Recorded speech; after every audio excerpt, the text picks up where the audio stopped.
तो आज आपको एक खुशखबरी देने के लिए आया हूं मैं कि डॉक्टर श्वेता, जो हिंदी ग्रामर की रानी मानी जाती है और इनकी ग्रामर पर बहुत जबरदस्त पकड़ है, और ये अब लगातार आपको ग्रामर की कक्षाएं देंगे, ऑफलाइन और ऑनलाइन दोनों कक्षाएं देंगे। और आपको ये भी बता दूं, तपोवन कैरियर क्लासेस में इनकी लगातार वीडियो अब के बाद में अपलोड होगी, तो आप इनसे आज पढ़िए। मेरे को बहुत ज़्यादा खुशी है कि इनकी जितनी सेवाएं आपको मिलेगी, उससे आपका जो भविष्य है वो किस दिशा में जाएगा ये निर्धारित हो जाएगा। ठीक है, तो बहुत बहुत धन्यवाद। आइए श्वेता जी। नमस्कार बच्चों। और कैसे हैं आप सब? बढ़िया मैम। आज हम आप लोगों को सर्वनाम करवाएंगे।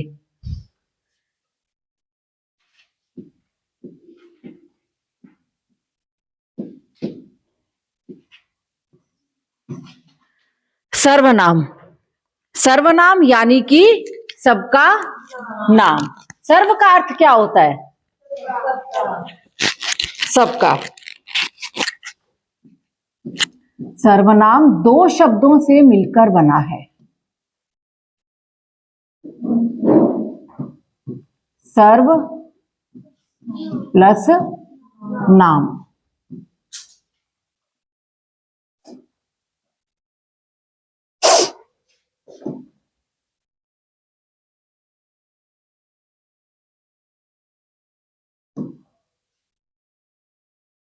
पतला करना है इसको। सर्वनाम यानी कि सर्व का अर्थ है सबका, और नाम, नाम से हम अर्थ लेंगे संज्ञा। किसी का भी जो नाम है, पहचान है, वो क्या कहलाती है? संज्ञा कहलाती है ना। तो सबका नाम अर्थात सबके नाम के स्थान पर हम जिस शब्द का प्रयोग करते हैं वही क्या कहलाता है? सर्वनाम कहलाता है। क्या कहलाता है? सर्वनाम कहलाता है। सर्वनाम कितने प्रकार के हैं? 6 प्रकार के हैं। पहला कौन सा है? पुरुषवाचक सर्वनाम। पुरुषवाचक सर्वनाम। दूसरा कौन सा है? निश्चयवाचक सर्वनाम। निश्चयवाचक सर्वनाम। तीसरा कौन सा है? अनिश्चयवाचक सर्वनाम। अनिश्चयवाचक सर्वनाम।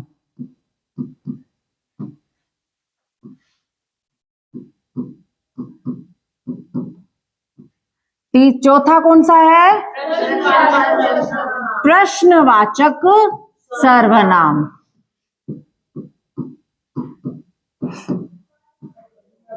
पांचवा निजवाचक सर्वनाम। निजवाचक सर्वनाम।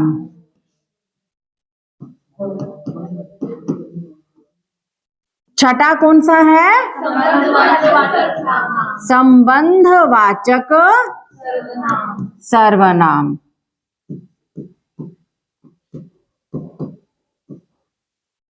कितने प्रकार के हैं सर्वनाम? 6 प्रकार के। कौन कौन से? पुरुषवाचक, निश्चयवाचक, अनिश्चयवाचक, प्रश्नवाचक, निजवाचक और संबंधवाचक है। ठीक है, यहां तक समझ में आ गया? देखिए, सबसे पहला सर्वनाम है पुरुषवाचक सर्वनाम। देखिए, पुरुष से मतलब यहां नर या नारी से नहीं है। पुरुष से मतलब है यहां पर संस्कृत के अंतर्गत जो 3 प्रकार के पुरुष हुआ करते थे, प्रथम पुरुष, द्वितीय पुरुष और तृतीय पुरुष। कौन कौन से होते थे? प्रथम पुरुष, नंबर 2 द्वितीय पुरुष, नंबर 3 तृतीय पुरुष। प्रथम पुरुष को अंग्रेजी में कहते हैं फर्स्ट पर्सन, सेकंड पुरुष, द्वितीय पुरुष को कहा जाता है सेकंड पर्सन, और तृतीय पुरुष को कहा जाता है थर्ड पर्सन। और इसको एक और नाम है उत्तम पुरुष, मध्यम पुरुष और अन्य पुरुष। देखिए, कोई भी काम की, अच्छे काम की शुरुआत होती है तो वो किससे होती है? हमसे। किसी भी काम की शुरुआत किससे होगी? हमसे। कहीं भी अगर धन बट रहा है तो सबसे पहले कौन जाना चाहेगा? हम जाना चाहेंगे। तो उत्तम पुरुष में, प्रथम पुरुष में कौन आएगा? मैं के साथ मेरा, हमारा। जहां मैं आ गया और ग्रुप है, समूह है, वहां पर हमारा, हम, मुझे। इस प्रकार के सभी शब्द किसके अंतर्गत आएंगे? प्रथम पुरुष के अंतर्गत आएंगे। द्वितीय पुरुष में धन बटा, सबसे पहले हमने ले लिया, हमारा कोटा पूरा हो गया। दूसरे नंबर पर मेरे साथी जो मेरे सामने हैं वो आएंगे। तो तुम, तुम्हारा, तुम्हें। इस प्रकार के सभी शब्द किसके अंतर्गत आ जाएंगे? द्वितीय पुरुष में। तृतीय पुरुष कौन सा होगा? अन्य पुरुष कौन सा होगा? जिसके अब धन बटा, मैंने ले लिया, तुमने ले लिया। अब क्या करोगे? तुम जाओगे तो जाते वक्त क्या कह के जाओगे?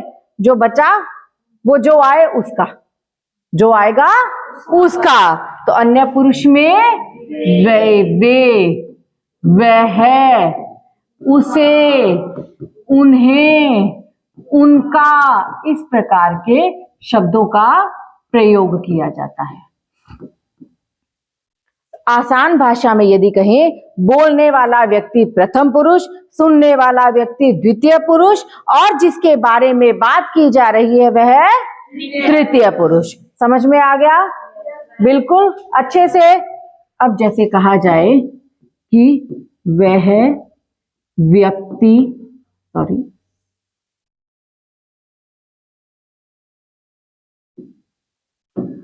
वह व्यक्ति बीमार है।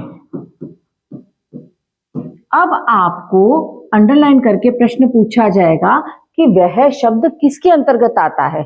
आप लोगों को 4 ऑप्शन, यदि संज्ञा, सर्वनाम, क्रिया, विशेषण दे दिए जाएंगे तो क्लियर है कि ये सर्वनाम के अंतर्गत जाएगा। किंतु यदि सर्वनाम के उपभेदों में दे दिया जाता है, जैसे पुरुषवाचक सर्वनाम नंबर 1, ख, निजवाचक सर्वनाम, ग, निश्चयवाचक सर्वनाम, घ, अनिश्चयवाचक। तब आप इसका उत्तर क्या देंगे? पुरुषवाचक सर्वनाम। क्लियर? समझ में आ गया? वह शब्द कौन से पुरुष के लिए प्रयुक्त किया जाता है? अन्य पुरुष के लिए प्रयुक्त किया जाता है। किसके लिए? और मैं शब्द, तुम, वह तृतीय। बिल्कुल क्लियर, समझ में आ गया? अब दूसरा पॉइंट क्या है? निश्चयवाचक सर्वनाम। निश्चयवाचक सर्वनाम जब किसी वस्तु की, किसी व्यक्ति की निश्चितता हो, आपके दिमाग में ये कॉन्सेप्ट बिल्कुल क्लियर हो कि यह वस्तु उसी व्यक्ति की है या यह वही व्यक्ति है, तब क्या आता है? निश्चयवाचक। कहा जाए कि वह पुस्तक मेरी है या वह मेरी है। पुस्तक के बारे में पूछा जा रहा है, आप इंगित करके बोल रहे हैं कि वह पुस्तक मेरी है, या केवल आप पुस्तक शब्द का प्रयोग नहीं करके केवल इतना बोल देते हैं कि वह मेरी है। तो यहां पर निश्चितता है ना? यह के स्थान पर, वह के स्थान पर आप यह का प्रयोग भी कर सकते हैं। यह मेरी है, निश्चितता है बिल्कुल। तब कौन सा सर्वनाम आएगा? निश्चयवाचक सर्वनाम आएगा। किंतु अब इस वाक्य को ध्यान से देखिए कि वह शब्द तो सर्वनाम है और पुस्तक शब्द संज्ञा है। जब संज्ञा के ठीक पहले सर्वनाम का प्रयोग किया जाए, संज्ञा के ठीक पहले सर्वनाम का प्रयोग किया जाए तो वह किसके अंतर्गत आ जाता है? संकेत वाचक विशेषण में। इसका एक और नाम है, वो क्या है? या सार्वनामिक विशेषण। सार्वनामिक विशेषण। क्लियर? संज्ञा से ठीक पहले जब किसी सर्वनाम का प्रयोग किया जाए तो वो सार्वनामिक विशेषण में या संकेतवाचक विशेषण के अंतर्गत चला जाता है। किंतु यदि केवल सर्वनाम का प्रयोग करके और इंगित करके कहा जाए कि यह मेरी ही है तो सर्वनाम। कौन सा सर्वनाम? निश्चयवाचक सर्वनाम। क्लियर? यह वह। गेट पर कोई आया है, कहीं गेट पर कोई आया है। अब कोई शब्द में निश्चितता नहीं है, किंतु कहा जाए कि गेट पर पापा आए हैं या हमारा भाई आया है, तब आपको बिल्कुल क्लियर है, बिल्कुल साफ स्पष्ट तौर पर आपके दिमाग में है कि यहाँ पर केवल यही व्यक्ति है। तब वहां पर कौन सा सर्वनाम प्रयुक्त किया जाता है? निश्चयवाचक सर्वनाम। तीसरा सर्वनाम कौन सा है? अनिश्चयवाचक सर्वनाम।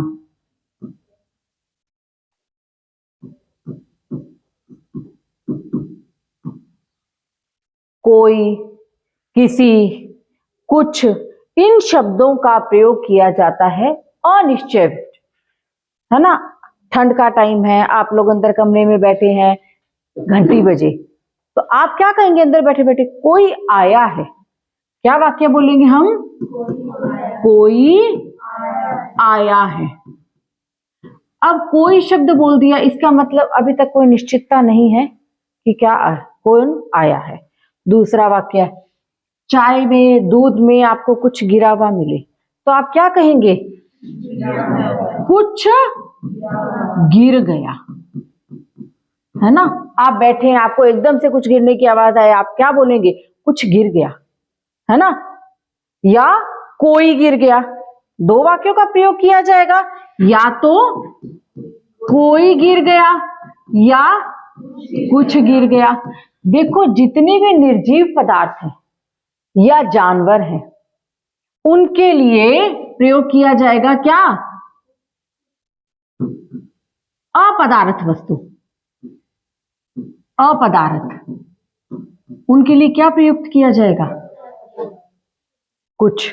जो निर्जीव है, आपको अगर क्लियर समझना है तो आप निर्जीव वस्तु लीजिए, इससे आपके दिमाग में कॉन्सेप्ट बिल्कुल क्लियर रहेगा। मक्खी गिर गई, उसको भी आप ये नहीं कहेंगे कि चाय में कोई गिर गया, कुछ गिर गया, है ना। आपको समझ में नहीं आ रहा, मक्खी है, मच्छर है, कीड़ा है, मकोड़ा, उसके लिए भी आप कुछ शब्द का प्रयोग करेंगे। किंतु यदि कोई व्यक्ति है, आप स्लिप हो गए, कोई और स्लिप हो गया, तो आप क्या कहेंगे? कोई गिर गया। तो सजीव यानी कि मनुष्य मात्र के लिए आप किस शब्द का प्रयोग करेंगे? कोई शब्द का प्रयोग करेंगे।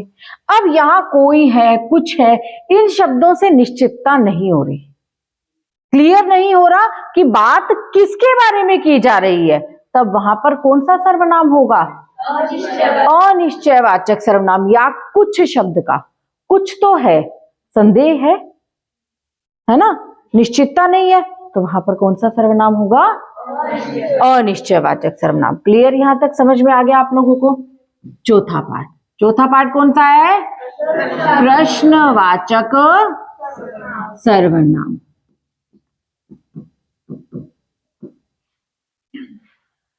जब आप किसी से प्रश्न करते हैं, तुम कौन हो, तुम कहां से आए हो, तुम्हारा क्या नाम है, तुम यहां किस लिए आए हो, ये जितने भी प्रश्न हैं, इसमें कौन, किस लिए, किसका, क्यों, इन शब्दों का जो प्रयोग किया गया वो किसके अंतर्गत आएगा? प्रश्नवाचक सर्वनाम के अंतर्गत आएगा। और इसके अंतर्गत वाक्य पूर्ण होने के पश्चात प्रश्नवाचक चिन्ह का प्रयोग करना बहुत ही ज्यादा जरूरी है। जैसे कौन आया है। तुम क्यों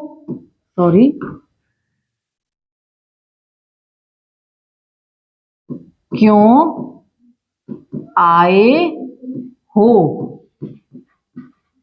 है ना। तुम्हारा क्या नाम है। ये जितने भी प्रकार के प्रश्न हैं ये किसके अंतर्गत आते हैं? प्रश्नवाचक सर्वनाम के अंतर्गत हैं। कौन, क्यों, क्या, किसको, किस लिए, इन सभी प्रश्नों को प्रश्न किसके अंतर्गत आएंगे? प्रश्नवाचक सर्वनाम के अंतर्गत आएंगे। पांचवा कौन सा है? निजवाचक सर्वनाम। निज यानी कि स्वयं, अपना, खुद का। इन शब्दों का प्रयोग जहां किया जाएगा वहां निजवाचक सर्वनाम आता है। निजता प्रकट करने के लिए, अपना बताने के लिए कि यह मेरी ही है, मैं यह कार्य स्वयं कर लूंगा, मैं खुद कर लूंगा, मैं अपने आप कर लूंगा। ये शब्द किसके अंतर्गत आएंगे? एक और वाक्य का प्रयोग किया जाता है आप शब्द का, जैसे मैं आप ही चला जाऊंगा। ठीक है। दूसरा, तुम खुद कर लेना।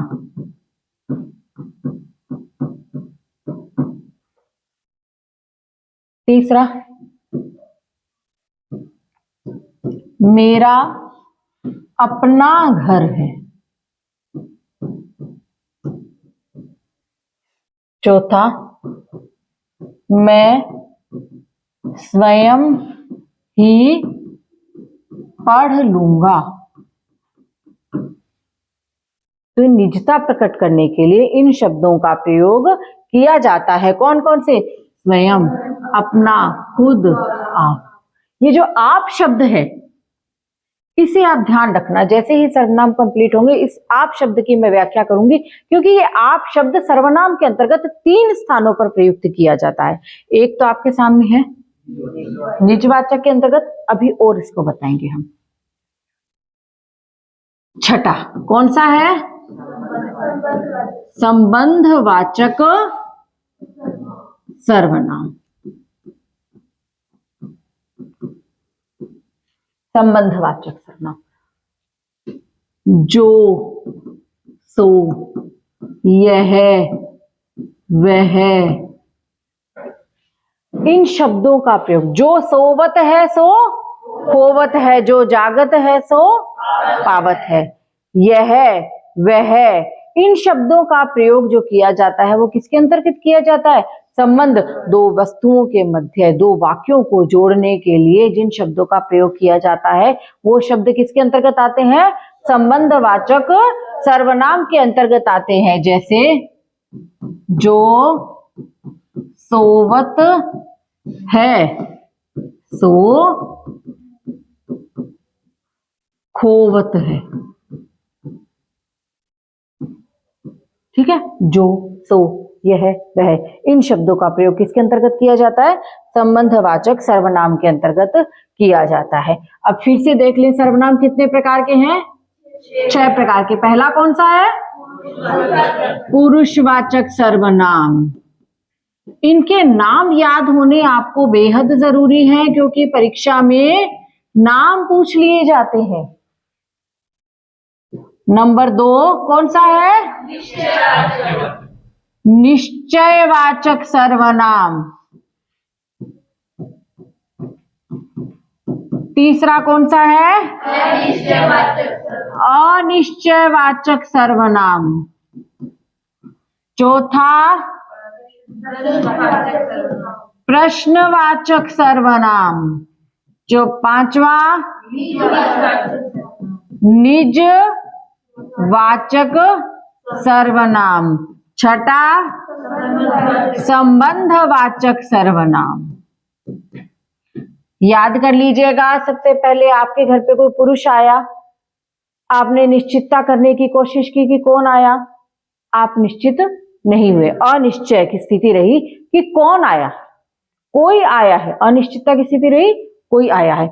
फिर आपने पूछा कि आप कौन है, हमने क्या किया, प्रश्न किया कि आप कौन है। उसने कहा मैं आपका निजी व्यक्ति हूं, गेट खोलिए, मैं आपका निजी व्यक्ति हूं, किंतु हमने कहा पहले संबंध बताइए, उसके पश्चात हम दरवाजा खोलेंगे। अभी हम आपको आप शब्द की, मैंने आप लोगों को बताया था आप शब्द, देखो पुरुषवाचक सर्वनाम जो हमने किया था उसमें द्वितीय पुरुष में हमने आप शब्द का प्रयोग किया था। मैं आप लोगों से बात कर रही हूं तो आप शब्द का प्रयोग मैं किसके लिए कर रही हूं, द्वितीय पुरुष के लिए। आप लोग कौन है, द्वितीय पुरुष। मैं आप शब्द का प्रयोग किसके लिए कर रही हूं, द्वितीय पुरुष के लिए। किंतु यदि कहीं कहीं तृतीय पुरुष के लिए भी आप शब्द का प्रयोग किया जाता है। महात्मा गांधी ने असहयोग आंदोलन चलाया था और आपने दांडी यात्रा भी की थी। आप अहिंसा के पुजारी थे, देश को स्वतंत्र करवाने में आपका महत्वपूर्ण योगदान था। यहाँ जो आप शब्द का प्रयोग किया जा रहा है वो आप लोगों के लिए नहीं किया जा रहा है, यहाँ आप शब्द का प्रयोग किसके लिए किया जा रहा है, महात्मा गांधी के लिए, जिसके बारे में बात की जा रही है उसके लिए।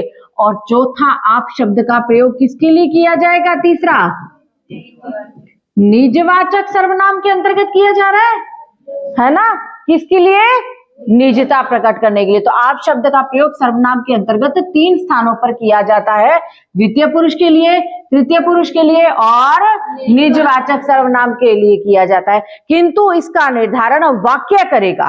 केवल यदि आप शब्द आ जाए कि किसके अंतर्गत आएगा तो द्वितीय पुरुष में आएगा, और यदि वाक्य के साथ जुड़कर आ जाए तो वाक्य निर्धारित करेगा कि हम उस आप शब्द को किसके अंतर्गत रखेंगे, द्वितीय में, तृतीय में या निजवाचक में। समझ में आ गया आप लोगों को बिल्कुल अच्छे से, कोई डाउट? धन्यवाद।